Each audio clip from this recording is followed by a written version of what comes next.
Bonjour à tous les passionnés de Dieu. Aujourd'hui, je voudrais proclamer Luc chapitre 6 au verset 46 où Jésus s'adresse à nous en nous disant « Pourquoi m'appelez-vous Seigneur, Seigneur et ne faites-vous pas ce que je vous dis ?»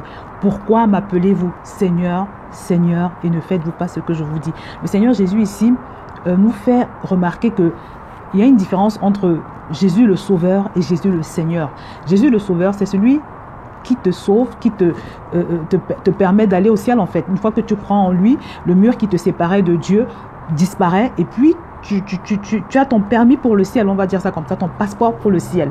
Mais malheureusement, il y a beaucoup de personnes qui ont fait cette prière du salut, qui ont fait la paix avec Dieu, mais qui ne marchent pas dans la soumission vis-à-vis de Dieu. Parce que Jésus-Christ, Seigneur dans ta vie, c'est quoi? C'est Jésus qui règne dans ta vie, Jésus qui contrôle ta vie, Jésus qui conduit le véhicule de ta destinée. Et c'est pour ça d'ailleurs que nous faisons le challenge 21 jours synchronisé avec le Saint-Esprit. Donc Jésus nous dit qu'il y a une incohérence quand on prononce son nom, quand on l'appelle en disant Seigneur, et qu'on ne se laisse pas conduire par lui, et que ce n'est pas lui qui détermine nos choix, nos décisions, notre vie en général. Donc vraiment, c'est un appel également vraiment à comprendre que c'est important qu'il nous conduise, en sachant que la raison pour laquelle le Seigneur veut nous conduire, c'est parce qu'il veut une vie excellente pour nous. Pour chacun d'entre nous, il désire tout ce qu'il y a de meilleur, comme je le dis toujours. Et c'est pour ça qu'il nous dit également dans Josué chapitre 1 au verset 8 que nous devons méditer cette parole jour et nuit. En parlant de la Bible, que nous devons méditer la parole jour et nuit. Parce qu'en elle se trouve le succès, en elle se trouve la réussite.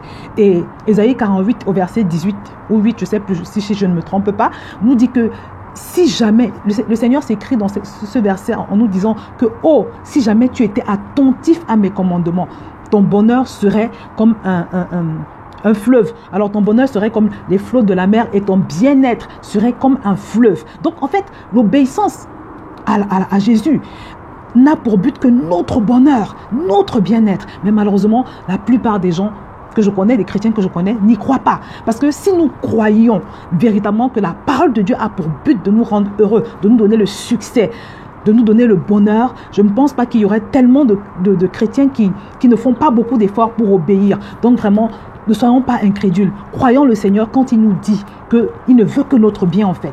Croyons-le quand il nous dit que le fait d'accepter la parole et de la mettre en pratique est ce qui va nous garantir le succès. Moi, j'y crois ferme, mes amis. Je crois fermement. Et c'est pour ça que je passe beaucoup de temps dans la parole. C'est pour ça que j'ai une discipline de méditation de la parole. C'est pour ça que je ne m'amuse pas avec la parole. C'est pour ça que je suis tout le temps en train de faire des efforts pour réunir les versets qui concernent les aspects dont j'ai besoin, enfin, les domaines où j'ai besoin de croître, de grandir. Donc, véritablement, et c'est également pour ça d'ailleurs que nous faisons ce programme devenir fort dans la parole. Donc la parole de Dieu est essentielle, elle est essentielle. La Bible nous dit d'ailleurs qu'au commencement était la parole et la parole était Dieu et la parole était avec Dieu. Donc la parole de Dieu, c'est Dieu lui-même. Quand tu négliges la parole de Dieu, ça veut dire que tu négliges Dieu et ça c'est terrible. Et c'est pour ça qu'il nous dit aussi quelque part dans la parole que aimer Dieu, c'est faire ce qu'il dit. Aimer Dieu, c'est pratiquer ses commandements. Donc voilà, je te laisse me mettre ton verset en bas de cette vidéo et je te dis à la prochaine séance de proclamation.